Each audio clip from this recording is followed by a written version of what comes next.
Welcome to the show, everybody. Thanks so much for being with us. We got a special treat for you. We've got the Arkansas Secretary of State Republican candidate, Bryan Norris, is in studio, so we're going to talk to him in just a minute. Also, this crazy story, Nick Shirley striking again, going and exposing voter fraud in California. It's totally appropriate that Bryan Norris is with us today for this very reason. But the reports are that a dog was registered to vote. Somebody's dog was registered to vote in California, and I believe they even voted twice, according to these reports. It's absolutely insane. It's why we need, obviously, voter ID, but we've got to go even further than that. We got to get rid of these electronic voting machines. The Paul Harrell program starts right now.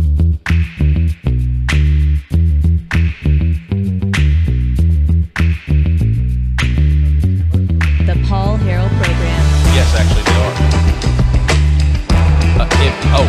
Or you can use this right here. You can use those, or you can use those, whichever one. Sorry, we're...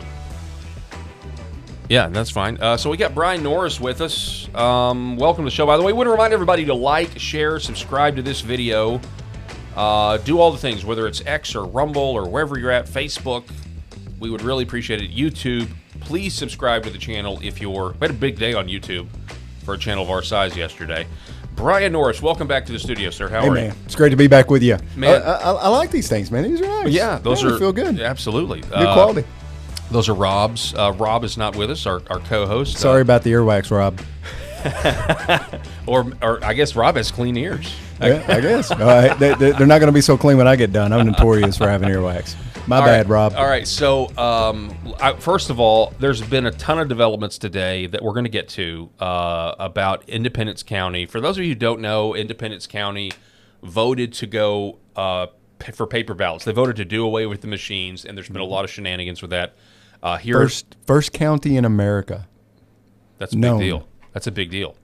And so we're gonna dive into some of the developments here. For those of you who may be watching, this is a microcosm. If you're watching nationally and you're not an Arkansan, that's okay.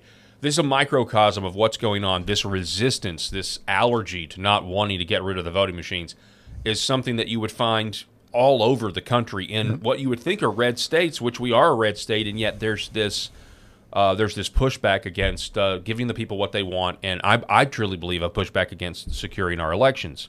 But before we do that, I do want to look at this story here from Nick Shirley, because it's pretty crazy. It's absolutely insane. This is from Town Hall. You won't believe the voter fraud Nick Shirley uncovered in California. One woman's dog voted in 2 elections. Okay, and so we go over here, and apparently this is the dog.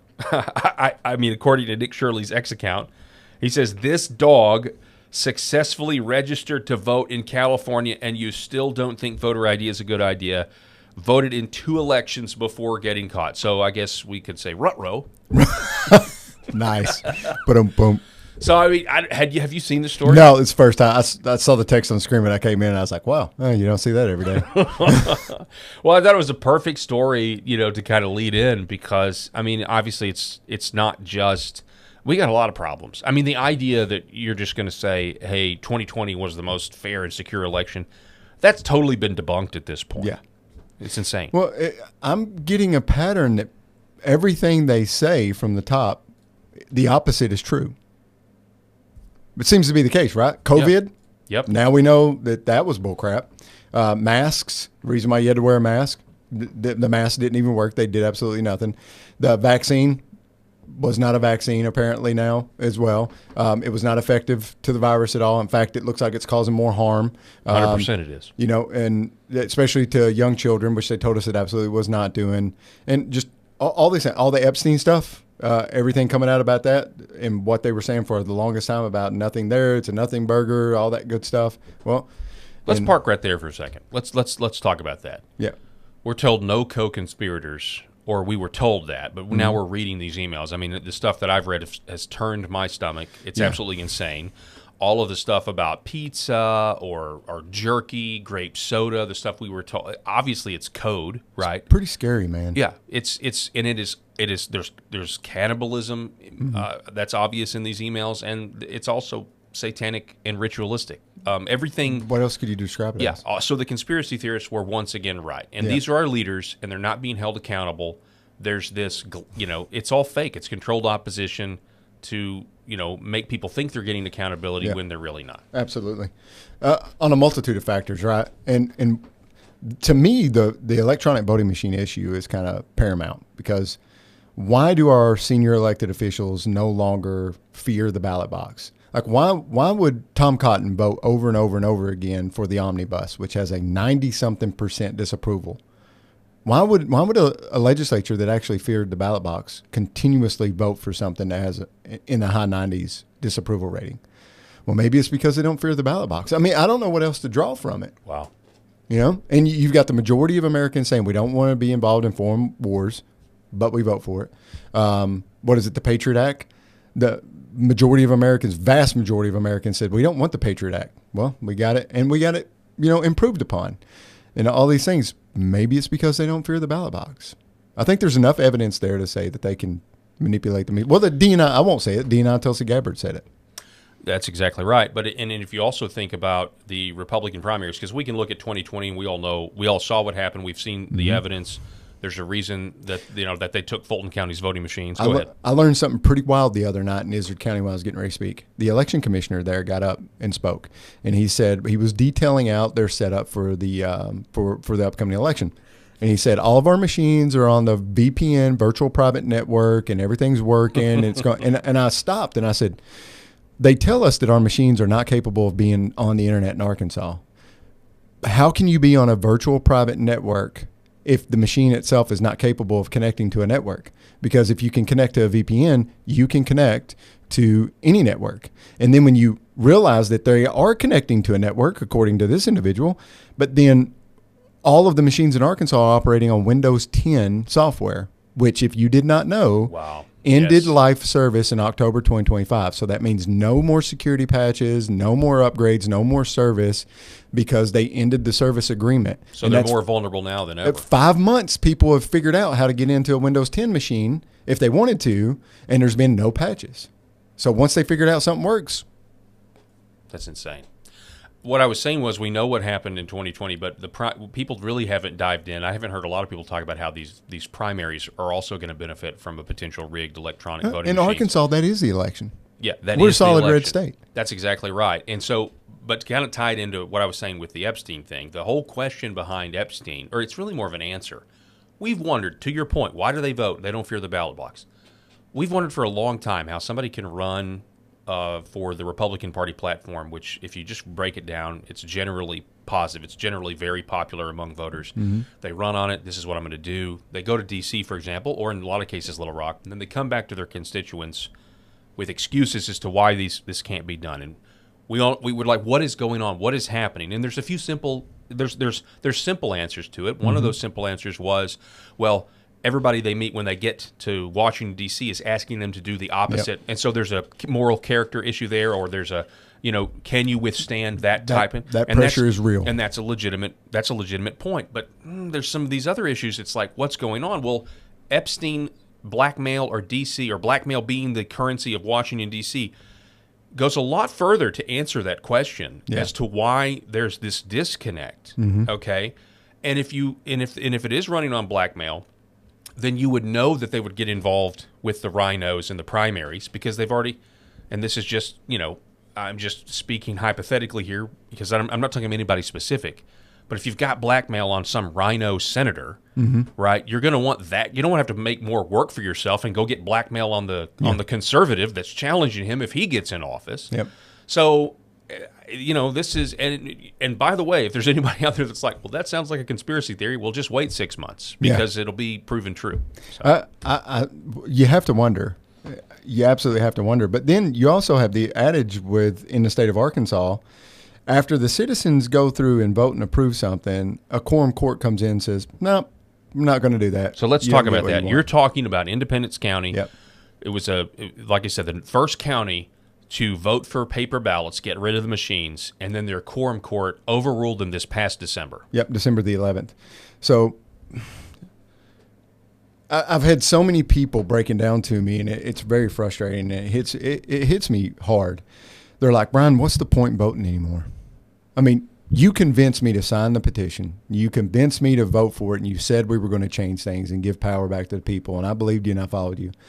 But then our own quorum court met and just said, screw what they want.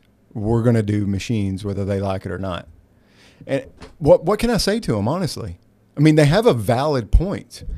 The only thing I say to them is it's still worth it as a member of this republic to cast your ballot, and don't do it for any other reason other than the men and women that laid their life down for your right to do that. And whether it counts or not, that's something that we got to fix. That's our responsibility. But don't disrespect their sacrifice by not voting, even if you think it's not going to count. But in Arkansas now, the Supreme Court has ruled, and the quorum court now thinks it applies to them, that if a 2/3 majority of the state legislature or a quorum court decide to overturn a citizen petition, they can do so. So that means term limits in Arkansas are now on the board, because that was a citizen petition that got term limits in the state of Arkansas.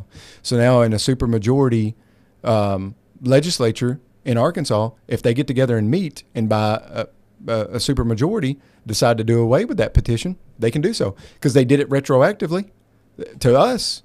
That was not the rule when we got our ordinance passed. None of that was on the books when we did it. So they passed that, made a ruling on it, and then the quorum court ruled retroactively on the ordinance. And our ordinance specifically said that the quorum court could not vote against this after it was passed. Doesn't matter. Doesn't matter. And we had a court hearing today, and it was with Judge Weaver in Independence County Court, or he's a circuit court judge. Good guy. And he had legitimate points. He was like, I don't think that I have authority to rule on this case because of, I'm not a legal expert, but they listed off and argued back and forth. But from what I could tell and hear, he seriously had questions about whether he was actually allowed to make a ruling on it or not. But more importantly, he said, this is something that the Supreme Court has got to answer and solve, because this is a Supreme Court issue that's going to affect the entire state. So to reiterate, Independence County votes for this ordinance. The ordinance says that the quorum court cannot reverse and go back to electronic voting machines. Yes. They do it anyway. And so is that the main crux of the lawsuit that you're now challenging? No, the main crux of the lawsuit is a violation of our civil rights. So I did a civil lawsuit against the county and all quorum court members that voted against it in violation of my constitutional rights and the citizens of Independence County constitutional rights. Right? They went against our constitutional rights for the state of Arkansas and the federal government, because our Constitution in the state of Arkansas says we have a right to petition and enact ordinances within our body politic. And that's what we did. And it passed with 63% of the vote. And then here comes the quorum court saying, nope, not going to do it. So that's a violation of our constitutional rights for the state of Arkansas. Wow. That's what the lawsuit's based on. Wow. And you think now, because the judge today, this is news today. I mean, got your post right here. We can throw it up on the screen for people to see. Big developments today in Independence County. Court ruling, paper ballot case heads to the Supreme Court, I think. Yeah. We had our day in court, and so you say the judge said, I can't rule on this. The Supreme Court's got to do it. And again, this has got to be a microcosm for anybody out there, any other county in the country that is thinking, hey, we want paper ballots. We want to get away from these machines. Well, if you click that link that goes to that site, this is something I built to bring transparency in. So this is the Independence County Watchdog page. And if you scroll down a little bit, you can see all the FOIAs there on the top, and you can see the grading scale for everybody that we FOIA and the numbers and all that stuff. And then here's the money tracker, and as things come in, that populates up. But there's your timeline of events. So you can see Searcy County over there way over March of 24. And then everything that has happened throughout the entire process of paper ballots concerning us and Searcy County is in a Gantt chart there, all the way down through and going into the federal lawsuit that we're now about to get into. And then if anybody wants to, they can they can submit a tip. They can review all the FOIA materials that we've put out there. They can follow the money. Some things pretty interesting that it looks like out there is that Daniel Haney made $77,000 during October 2024 during the paper ballot issue, at the height of the paper ballot issue, and he's the county attorney for Independence County. So we're going to dig through that and find out where that $77,000 come from, who paid it, what was it for. And he's also the county attorney for Independence County and the county attorney for Cleburne County. And then he represents private individuals in the area that are involved in the quorum court and everything else. So there's a whole lot going on there that we got to dig through. And if you want to stay updated on it, you can follow that page and you can sign up for alerts. And as soon as something changes on the website, you'll get a notification. Before the quorum court ruled against or voted against undoing the will of the people in Independence County, was the county making plans to go all paper? No, and you can see that on there. So they did pass a budget of $200 and something thousand directly towards paper ballots. They spent $2,000. I think maybe it was like 190 something thousand around there, right? But they spent just over $2,000. That's it. And it looks like there was some communications from people in the election commission's office that were asking for training, that were asking about stuff, and they just kept on wait. Well, they waited, 13, 14 months. And then after filing period happened in November, they meet in December, and then they say, yeah, we're not going to do paper ballots. So they clearly had no plan of, the quorum court had no plan of going through with paper ballots. To respect the will of the people. No, because why would you allocate $190-something thousand and only spend $2,000? That's insane. I mean, it's well, like, there was a quorum court member in a Republican Party committee meeting before it even passed who said, don't worry about it, to another quorum court member or election commissioner.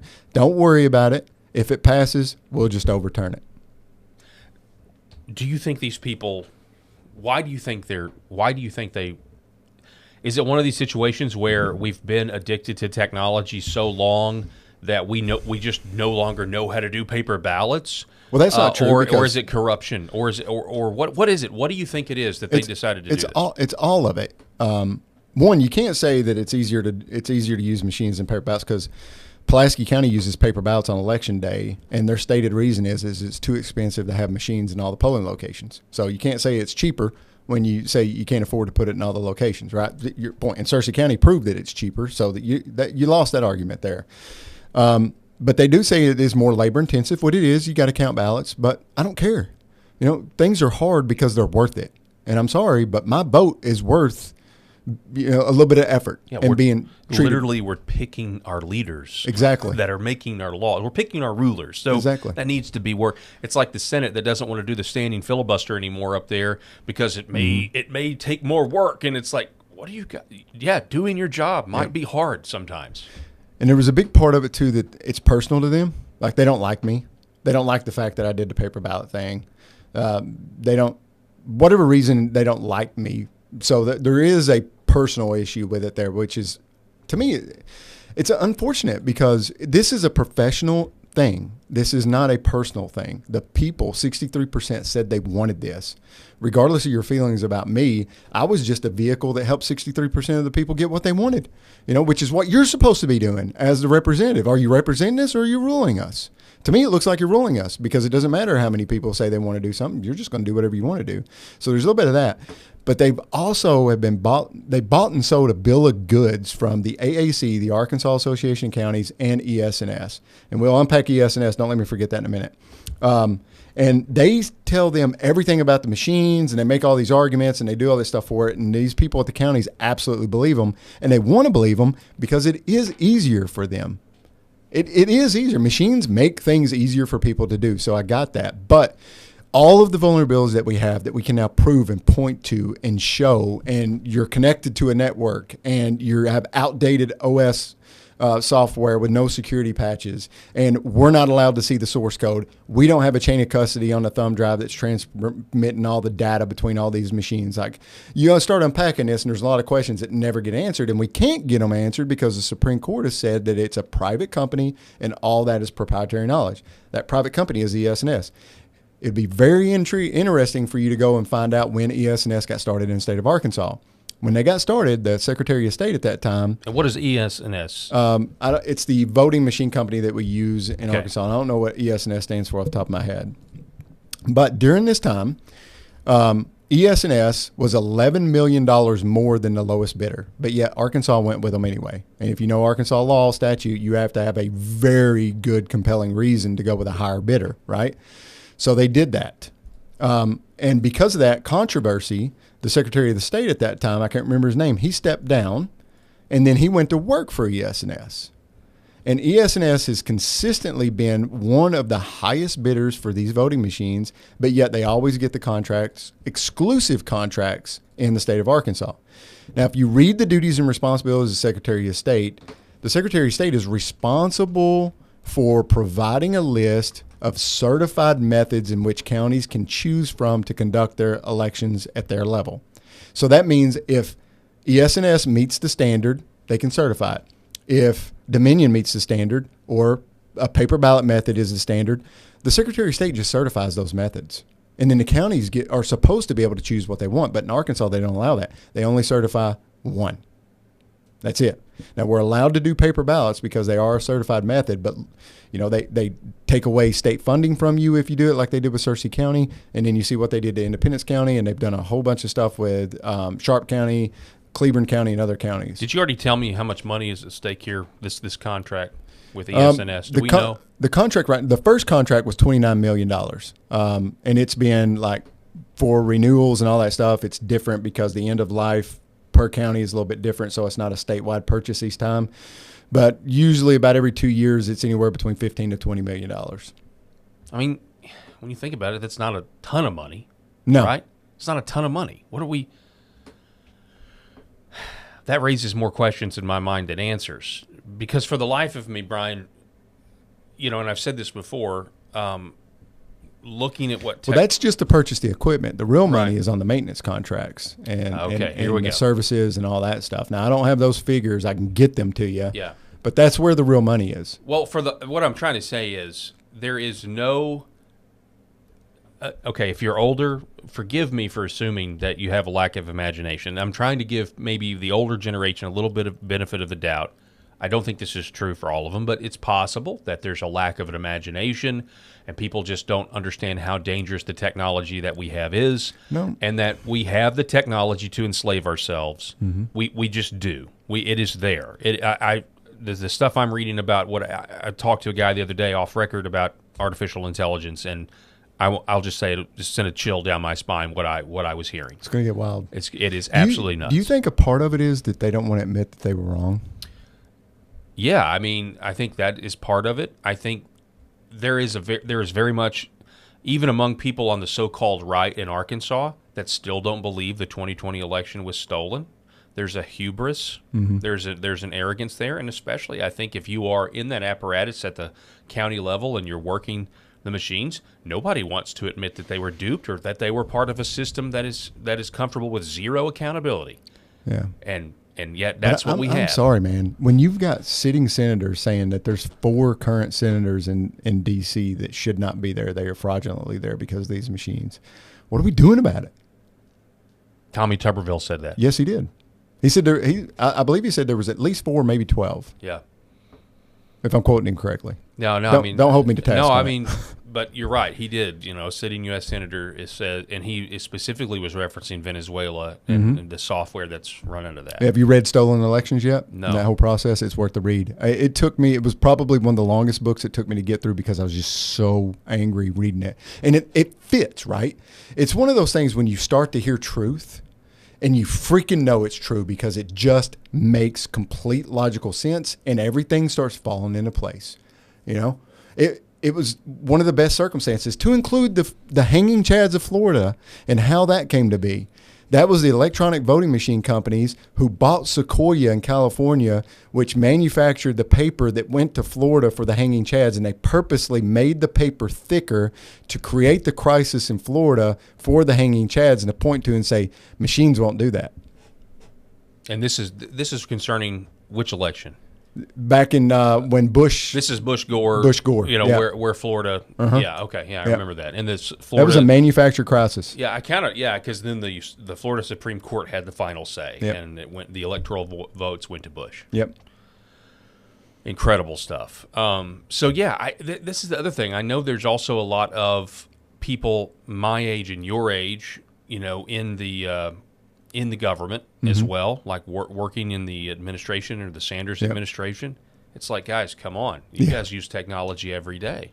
There is no defensible position for electronic voting machines in 2026. It doesn't exist. We haven't even seen Tulsi Gabbard's report yet, but there's a reason that they went and they not only seized the ballots in Fulton County, they seized the voting machines as well.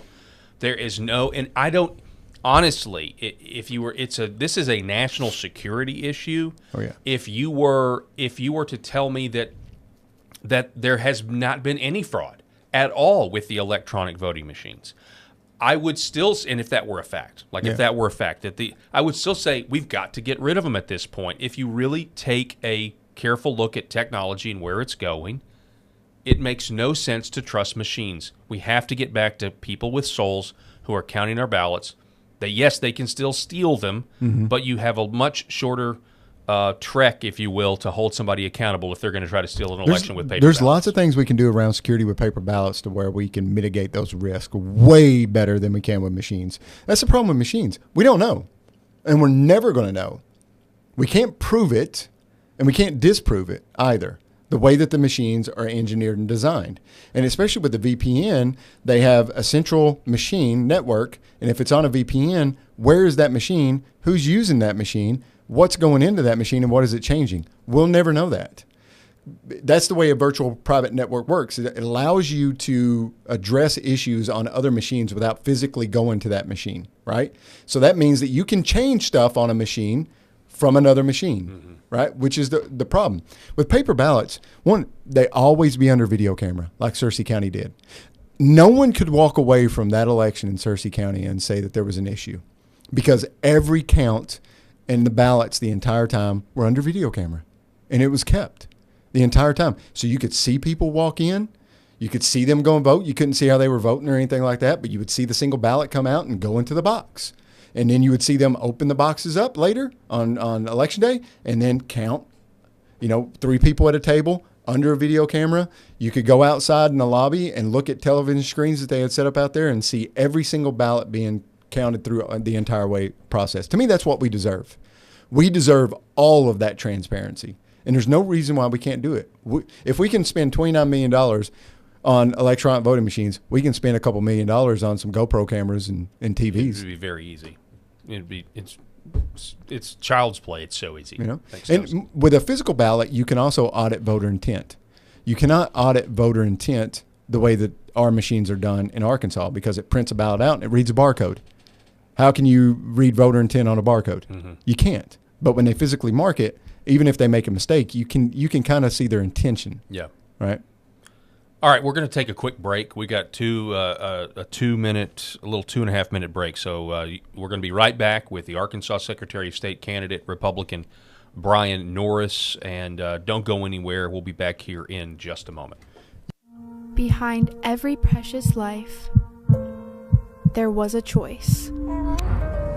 Behind every family moment, behind every special memory, there was a choice. A life of joy. A life that is beautifully and wonderfully made. At 7 Weeks Coffee, we are funding the pro-life movement, one cup at a time. Will you let your coffee serve a greater purpose?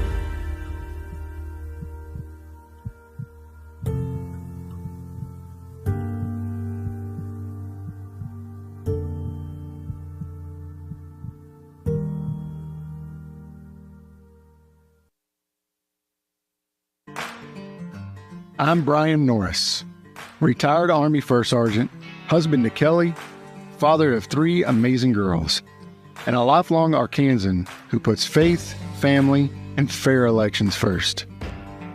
When Independence County demanded real election transparency, I led the charge, petitioning voters and winning at the Arkansas Supreme Court. Now, Little Rock bureaucrats are punishing counties like Searcy for putting voters first. That's not real conservatism. It's big government overreach in disguise.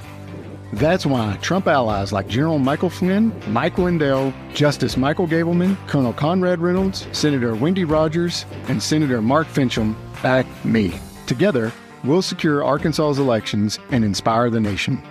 As Secretary of State, I'll implement President Trump's executive order, verify citizenship, replace hackable voting computers, and build trust with verifiable paper ballots. I'll cut red tape for businesses, harness our natural gas and lithium boom, and attract tech jobs to grow Arkansas strong. This is our fight, our future. Join us. Paid for by Norris for Arkansas.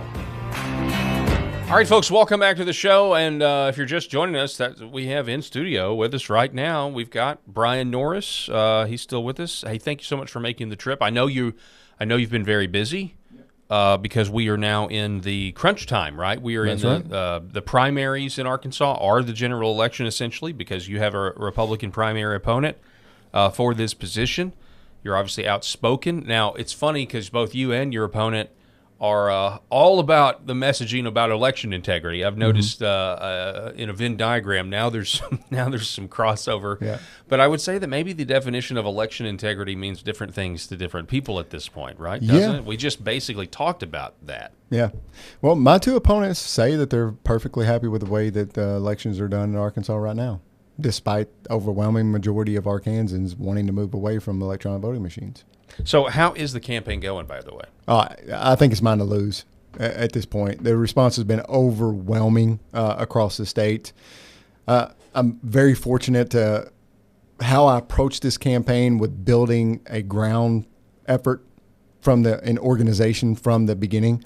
So I didn't focus from a campaign perspective. I didn't focus on advertisements, talking points, putting together parties. No, I went out and found people that were willing to work for me and got buy-in from them and created a team. And we now have over 216 volunteers. And they have been in the grind with me since about July and August. And we just kept building upon that. And we leveraged technology and we utilized our resources because we knew the things that we can't control. We're not going to be the most funded.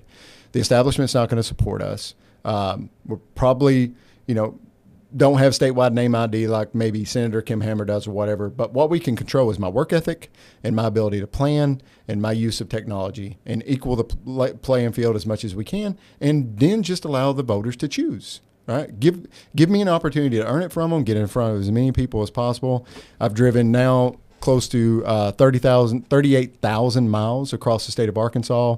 I've done 268 events. This is like number 113, 14 interview that I've done since it's gone off, which is funny because all the ones I did with 4029, KIT 8 and all that stuff, they never published them. I don't know what happened to those. They never put them out there. But that is not surprising to me. Our philosophy was to hit the ground running and work hard, roll our sleeves up, and just drive. And TPUS, well, I can't say that because they're not supposed to do it, but they don't do that for me. But I met a group of people that are in that club, and outside of that club, they have been really working hard for me, handing out push cards, knocking doors, doing stuff. And man, it gives me hope for the next generation because those are some sharp kids, man. They really are. Young people have had it. Young people are more conservative than 60-year-olds. So I've spoken at college campuses all across the state with groups.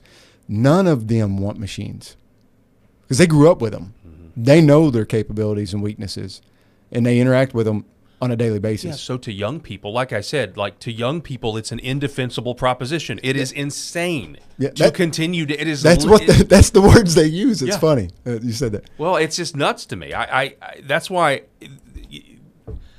I mean, as long as the young people keep doing this, it's really only a matter of time. I think it's only a matter of time to kind of echo your optimism here. I think a lot of these giant societal problems that we are facing as a nation and as a state, it is only a matter of time before they are corrected. And maybe that's too optimistic, but I think the younger generation gets it, and they want their country back. They want a country, first of all, and they realize that the policies right now, and these are the policies that have these are the policies that both parties have for decades now agreed with. And there's only a few of those. Yeah.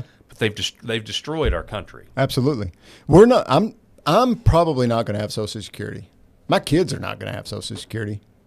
I mean, we got to deal with that reality. Stop banking on that as a retirement plan because it's not going to be available. And the youth know that as well. When I'm going around speaking to these college kids, they know that.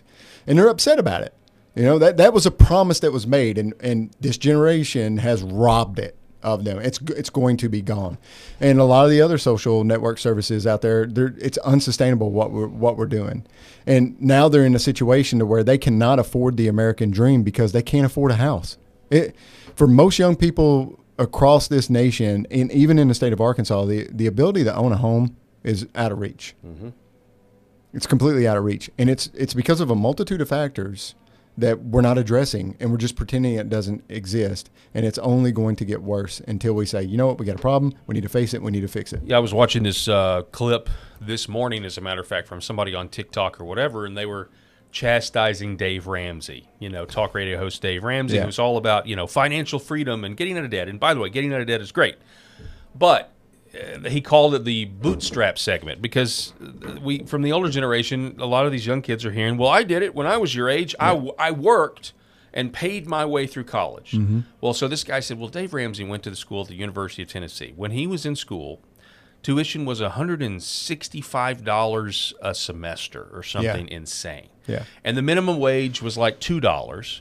And so the guy did the math and said, so, he had to work this many hours, which was the equivalent of about 2 or 3 weeks, mm-hmm. to pay for one semester of college. Versus now, where if you wanted to pay for one semester of college, you have to, I don't even know how many weeks 2 years. It was a long time. It's basically impossible because tuition is so expensive. But everything is like that, so extrapolate that. The cost of housing, mm-hmm. the cost of utilities, the cost of groceries, the cost of a vehicle, the cost of insurance, everything has increased on that line, that y-axis, but your x-axis and income has only gone up from 1979, 12 to 15%. Whereas your housing has gone up 430%. Your grocery bill has gone up 70-something%. Your utilities have gone up 130-something%. Your insurance has gone up like 400-something%, if not more, right? The math doesn't math for these young people. I feel bad for them. Like I hit a window where I was able to afford a home and able to have nice cars and able to make it in that process. But right now, if I was to try to sell my home and purchase a newer or bigger one, I'm not doing it. Yeah. No freaking way. Yeah, no. You're exactly right. I hit a window too. Me and my wife were able to get a really good starter home for a really good price. We were able to parlay that into a nicer home once we started a family. Now we're in that home. Yeah. we're in the home, and like you said, I wouldn't. There's no way you would want to move right now. How can you expect people to make it when the percentages are going up that high, but income isn't? And it's even worse in Arkansas. I recently discovered that every state that borders us has a higher average median income than we do, to include Mississippi and Louisiana. Mississippi's also gone up in education. They have. Actually, there's headlines that Mississippi has figured out education. Yeah. Like they've solved the problem. Yeah. But look at what they've been doing with business, too, quietly. Look at the Secretary of State's website and things that they've been doing and how they've been organizing, recruiting businesses and stuff to come in. That they're going to be talking about Mississippi in that regard soon, too, because they're hungry and they're getting after it. And Louisiana's actually doing some good stuff when it comes to business, and they're moving on education. Now instead of saying thank God for Mississippi, we can say thank God for Louisiana but how much longer? Yeah. Because they're moving and we're not. Everyone around us is moving the needle forward in a positive direction. Our average medium income is staying the same as it was 10 years ago, as it was 12 years ago. What are we doing? That's a great question. I don't know. Monetary policy. I would say, I mentioned earlier, there's some policies that both parties seem to, and both parties have been totally fine with the status quo when it comes to the Federal Reserve. Getting off the gold standard in hindsight now is a giant mistake. Yep. We knew it was when we did it. We did, and we've literally delegated our currency or our treasury responsibilities as a government to a private bank that sets the interest rates the way we set the thermostats in our home. They control the economy. Much of the stock market is automated and is fake, in my opinion. Yep. It's not about what a company's actually worth. It's about how much you can convince somebody the company is worth. Yep. We get lectures about how Wall Street is doing good, and it's the most tone deaf thing in the world. It's not talking only points. not only when Pam Bondi said the Dallas 50,000 when asked about Epstein. Not only was that a huge mistake, Huge. regardless of whether, even if Epstein wasn't a topic, your average person, I mean, gas prices are a lot better. I'll hand that to Yeah. President Trump. But when it comes to the affordability crisis, Right. we were told about 50-year mortgages as a potential solution. And whether or not that works or not, It doesn't. It's insulting. It's right? very I insulting, mean, it's and it just doesn't it's like, work. come on. Well, it's just talking points, and that's what politicians want. They want talking points, like the affordability thing that you just mentioned. Currently in Little Rock, a lot of the elected officials go around saying, we're the most affordable state out there. Yeah. Well, we're also number one for food insecurity. So how does that math for you? Well, here's how that maths for them. When you have 330,000 people moving to a state from California, Illinois, New York, and they're working remote, the majority of them, and they relocate to Arkansas, and they sell a home for $2-3 million, and they purchase a home here for $400,000-$600,000, and they have all this extra liquidity, and they still have the same salary because they're working the same job remotely. They are not providing anything to the state of Arkansas. They're not providing competition. They are not building businesses, but they can afford to live here very, very easily, right? And it moves that needle into that talking point. But what's the second, third, or fourth effects, and what is the reality? The reality is that the average Arkansan is getting priced out of their ancestral home. They're getting moved away, and they can no longer afford to live in this state because no one is looking out for the average Arkansan. And it's about time we have someone looking out for us. Or we're going to be in a situation where we can't even afford to live here. So we've got to make the people here great. We have to. And they already are, but you know what I'm saying? Like, we've got to focus more on the people that were born here in a way, that live here. It's great to come here, but that's a great point when you think about it. That it's just kind of artificial. Well, a lot of people are. It's all artificial. being Everything left they're behind. saying is artificial. They say we're the most pro-life state in the nation. On paper, that's true. But guess what? There's more babies dying in Arkansas every year now than there was before the repeal of Roe v. Wade. Why? Because of the abortion pill. And they're not doing anything about it, but they're running around saying that we're the most pro-life state in the nation. 3,200 babies died in the last year in Arkansas before Roe was repealed. And last year, we were at 5,600 babies died. Yeah. So it's just talking points. No, I'm familiar with that argument too, because after what happened with Roe, which by the way was a miracle that it was. The Dobbs decision, no one ever thought that would happen. I mean, I was down at the legislature so many times, and people were passing bills. It was beautiful that we knew were going to be challenged by the court. But it's like, what else? What else do you do? We're trying to save lives, or maybe someday. And now you have the abortion pill. They've turned CVS's and they've turned Walgreens into essentially Planned Parenthood. There's more Planned Parenthoods in that regard than there ever were. They're on every corner in Arkansas. And now, unfortunately, the pro-life movement before our eyes is becoming a new version of the pro-choice movement. I think that's a true statement. And the abolitionists who are saying, no, we want to abolish this for good, and we also want we want this to be criminalized as if it were murder. Now that's where the Overton window is now. And you have people that are not, I mean, I think you have people that are not there yet for whatever reason, but then it's like, well, hang on, wait a second. If abortion really was made illegal, we wouldn't need to donate to pro-life movements anymore. So there's also some of that there. That's a big chunk of it. Absolutely. It's a money horse. It's a huge money windfall for a lot of organizations across states that want to be pro-life. But if you're actually being pro-life, your goal is to save lives, not lose more lives. And your KPIs, your key performance indicators, are the number of lives lost. Well, you're losing more. So what are you actually doing? You're not being effective. Right. And we gotta quit having talking points. We gotta quit lying to ourselves. We gotta meet ourselves where we are, look ourselves in the mirror, being like, we've got some things to fix, and we're gonna roll up our sleeves. We're gonna do the work. We're going to fix them. We're going to find a way to fix some of these problems. I think there's so many people that want it to just be over. Like they want the fight to be over. They want to win. And they think they can win now. So that they can take a rest, right? Okay, well, we've finally done it. And then it's like, well, hang on, wait a second.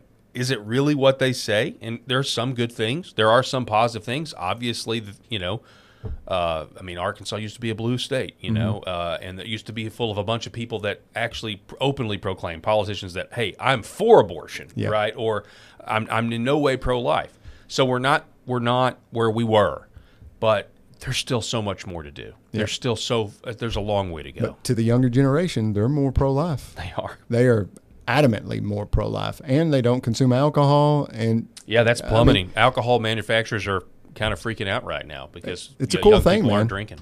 It's a cool thing. It gives me hope. Yeah. But that's one of the things that I want to try to work and fix because I got kids, and I want them living in this state. And we do have great people, but they're not being taken care of. Yeah. We're taking care of everyone else, and we're getting talking points. But when it comes to the dinner table, when it comes to paying the electric bill, look at your electric bill and gas bill last month. Mm-hmm. You notice they raised the rates? I paid $1,300 just for my electric bill, my gas bill, my water bill, my trash bill. That's it. Those equated to $1,300. That's insane. In Batesville, Arkansas. The effective tax rate in Batesville, Arkansas is 0.5% higher than it is in Santa Rosa, California, where my wife is from. As I did the math, I pulled all of my father-in-law stuff from there, and we're talking effective tax rate. We're not talking dollar for dollar. We're talking effective tax rate. And then I pulled mine, and we were 10.5%, and he was 10%. That's insane. What do you think about these data centers, by the way? You know, I got to look into it more, to be honest with you. Well, people are worried that they're going to raise our utilities. Like when they go in. It seems to be the trend. Yeah. I know they consume a crap ton of water, so that's an issue. I know they consume a crap ton of electricity, and are they having to pay that bill? I talked to one county judge, I believe it was, the county judge where Blyville is. I don't know what county that is off the top of my head. But he was saying that he has been trying for over a year to find the owner of one of these data centers out there that was built. And they can't find the owner, and they haven't paid their taxes. And the Secretary of State's office can't find the actual owner either. It's through a web. And I said, well, why don't you just cut the power? Now, this is in Blyville? Yeah, Blyville, Arkansas. So I was like, I bet if you went out there with a backhoe and you digged up the utility line, somebody's going to make a phone call to try to fix it. Yeah.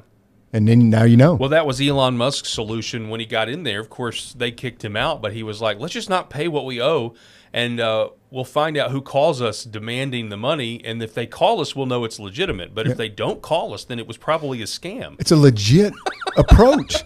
But, you know, Albert Einstein said that you can be the smartest person in the world, but if the average person can't understand it, what good's it do, right? Elon Musk is arguably one of the smartest people in our generation, and he has an innate ability to just make it make sense. To think about the scale of that problem of fraud now that we've seen Minnesota and California and all that stuff. And who would have thought to just, hey, turn the faucet off and see who screams? Yeah. Now we know. Because if they're not screaming, they probably don't need the money. You're running for Secretary of State, Bryan Norris. It's a statewide race. Do you feel like your candidacy is kind of like these are just my words, but I feel like it's kind of a protest candidacy in a way for the voter. Like I'm obviously going to cast my vote for you. Well, thank you. But but I'm casting my vote for you because I want somebody to listen. Yeah. I want somebody to recognize, the people actually do believe this is a problem and we need to address it. Well, I can promise you one thing, and I've said a lot of stuff that I'm going to do. And on day one, all of those things are going to be on my website, and they're going to be up in my office with a checkbox next to them. And I got two choices. I can put a check next to that box or in that box, or I got to give you an explanation. Now, we all know, we're adults, we've lived life, that sometimes the situation changes, right? And you learn new information. There was something that you didn't know. There was more details in that issue than what you initially thought, so you had to adapt. But I'm going to give you an explanation, and you know what? Maybe you won't like it, and we can have that conversation. But you will be able to have that conversation with me, and I will explain myself to you, and you will have full faith and confidence that at the end of the day, I'm doing everything I can as fast as hard as I can to move all of us forward, right? And when I was in the military, I would do this. I would bring in everybody that worked for me at Red Table, being like, in here, at this table, you guys can cuss me out. You can say whatever you want to. You can tell me I'm crazy. You can do everything. You got to say at this table. And we'll take the rank off and we'll do that here. But when we go out that door, we're a unified front. And at the end of the day, I'm in charge. And the responsibility falls upon me. That means the final decision falls upon me. And guess what? If you sway me and it works out well, congratulations. If you don't sway me and I go against you and it doesn't work out well, well, then you've got something to bring to the table next time we talk, right? Yes. But you will respect me. You will respect my rank. You will respect that I give you a voice and say at the table, and you will leave this door as a unified front for everyone to know that we're all on the same team. We're all going to the same place, and you know the why behind it, right? That I can't tell you once soldiers and NCOs realized that I meant that. Mm-hmm. And we would have some knockdown, drag out fights about stuff and the way that we wanted to do things. And they knew that I wouldn't hold it against them. It was professional. It wasn't personal. I knew they wanted the best thing for what they thought the best thing was, and they were fighting for their position. And I truly believe this. Iron sharpens iron. So if I am adamant about something, I should be able to defend it to the tilt, right, against any argument that comes up. But if there's proves to be chinks in my armor, well, maybe I didn't have the best idea. And I need to have some self-awareness and some humility to admit that, because it's not about me. It's about the unit. It's about the state. It's about my grandkids and my children being moved forward and more prosperous. What's it like fighting overseas, serving your country overseas, to come home to these type of problems that, the security of our elections is it's like the most basic responsibility that the government should do. And we don't have to talk about the elections. I mean, you just talk about all of these problems. It's got to be frustrating to come home and have some of these basic issues in dispute when they should just be common sense fixes. I put on a good face, Paul, but I'm angrier probably than I've ever been. And I don't let my emotions show. I tell my children, the only thing that you can control is how you react to situations. And if you're having a bad day, that's your choice. So I don't do that, but I am very, very angry right now, extremely angry.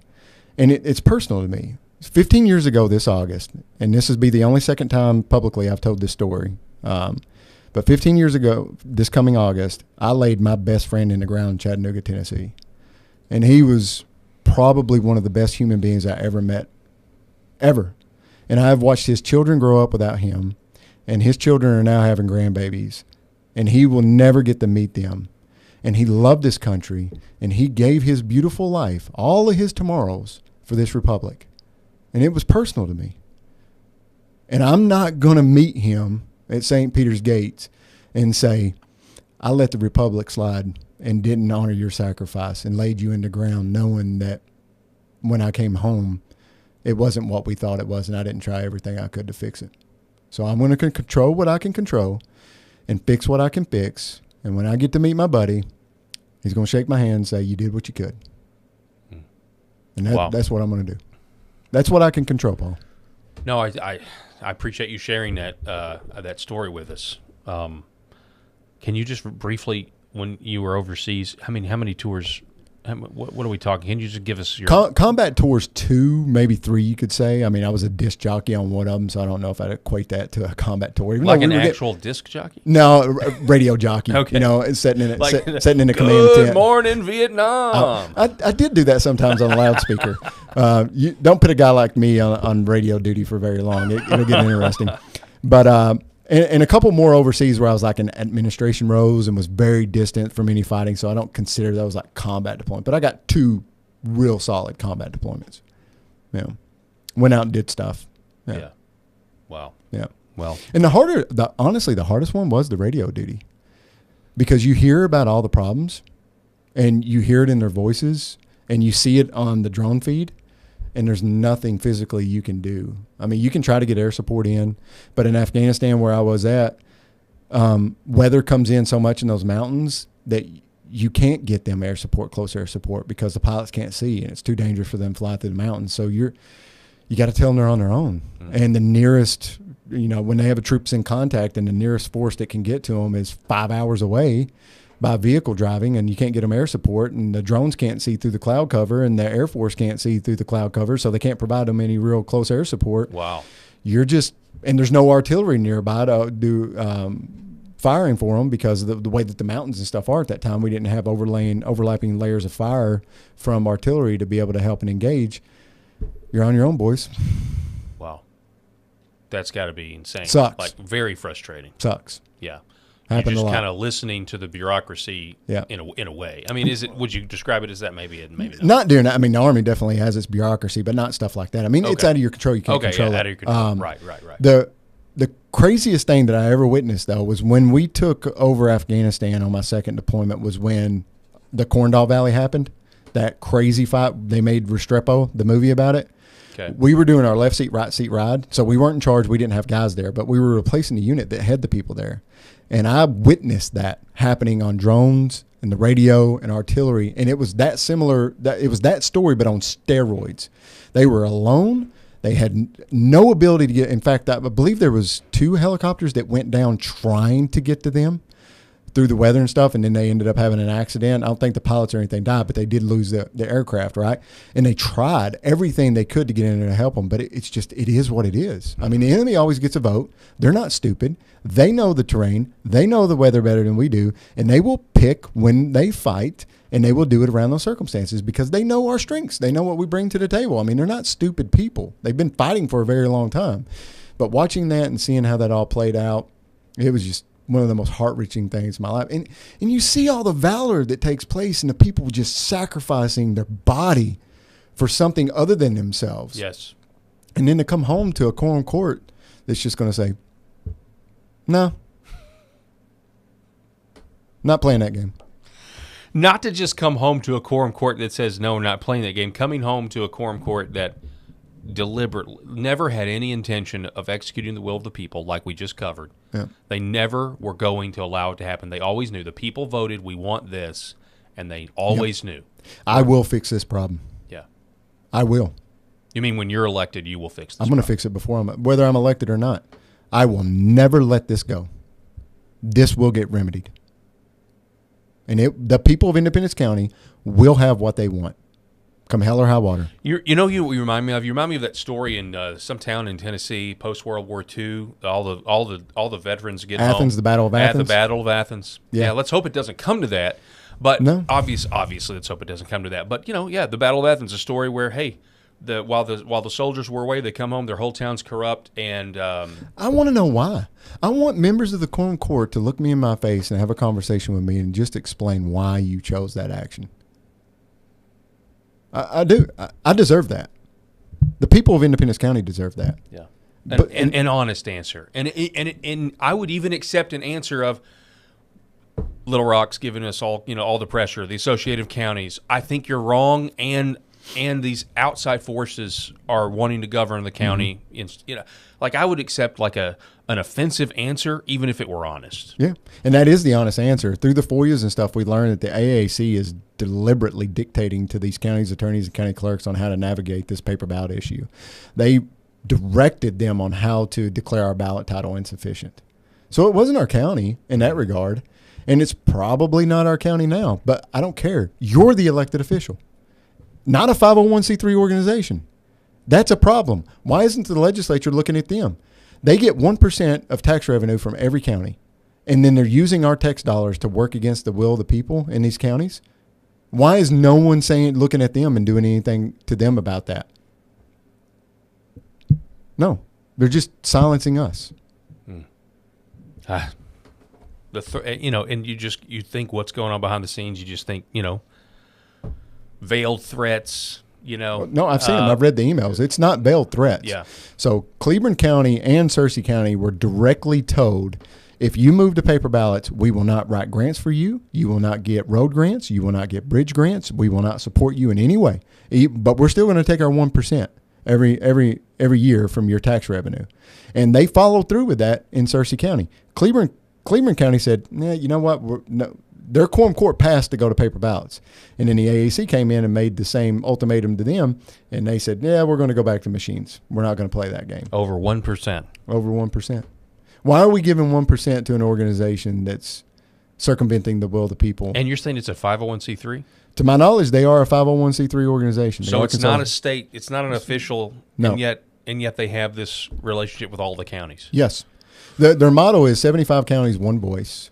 Mm-hmm. And they're supposed to lobby on behalf of the counties to get more federal funding, get more state funding to build So the Arkansas infrastructure. Association of Counties is like a glorified USAID. Yeah, USAID. Yeah. It's just the local version of USAID. Absolutely. And it's actually circumventing the will of the people of the county. Like, Absolutely. I got the emails to prove it. It's insane, man. It's insane. I agree with you. But why is no one taking up that mantle and fighting it? To me, that's a fight worth having from a legislator. It's an easy one, too, because we're talking just about basic representation. We're not even talking about the issues that divide us. We're talking about basic function of government. Think about what an attorney working at AAC thinks that they are proper in telling a county clerk and a county attorney what to do to a citizen-led petition. Think about that.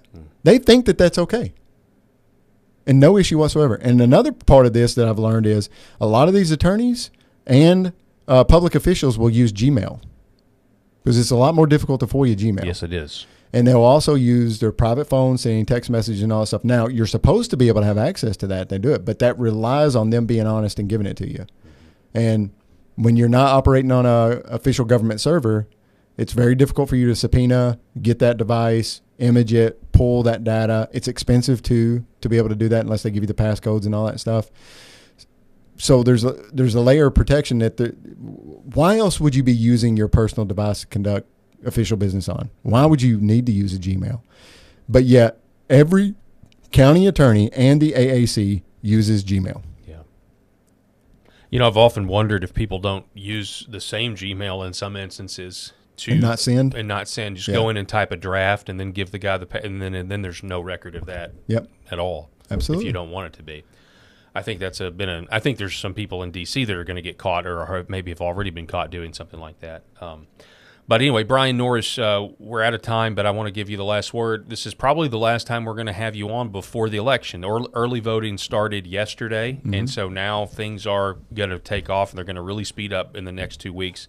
But I want to give you the last word. Well, I'm going to come back as Secretary of State, if not before November, before that election. Amen, brother. But no, I just want look. If you're out there, I just want an opportunity to earn your vote. You'll hear a lot of politicians say selfless service. I'm a public servant. I'm a servant. Well, I'm a servant, but I've proved it to you. You don't stay an enlisted member in the United States Army for the pay. And I'm the only candidate that's going to take a pay cut from my first job that's paying real money to go and serve you again. And I am doing it from the bottom of my heart because I want this state to be what it can be, because I know what it can be, and our people are worth it. They deserve it. It's your birthright. It's your resources. It's your time. It's your talent. It's your energy. It's your creativity. Go forth and flourish. And I will do everything I can to get government as much out of your way as possible and reduce every fee that comes around. And I will meet you where you are and come up with a plan with you to help you achieve success like you never have in your life. And I will ensure that you have fair elections and they're transparent and you know everything that's going on. Because you know what? They can't hide that source code from the Secretary of State because I'm the chief executor of elections. I'll see behind the curtain. The source code that's proprietary that none of us have access to, you'll have access to it? I'll make sure I do. Or I will not certify your machine. There you go. That's the deal. Wow. Incredible. Bryan Norris, best of luck to you, sir. Thank you so much for coming on. We appreciate it. Thanks for having me, brother. Folks, want to give a shout out to our sponsors, Red Vive Health, New Horizon Real Estate, Gateway Sight and Sound, 7 Weeks Coffee. Make sure to use the promo code Paul. And Sherrod Chiropractic. We really appreciate it. We're going to be back here tomorrow. God bless everybody out there watching.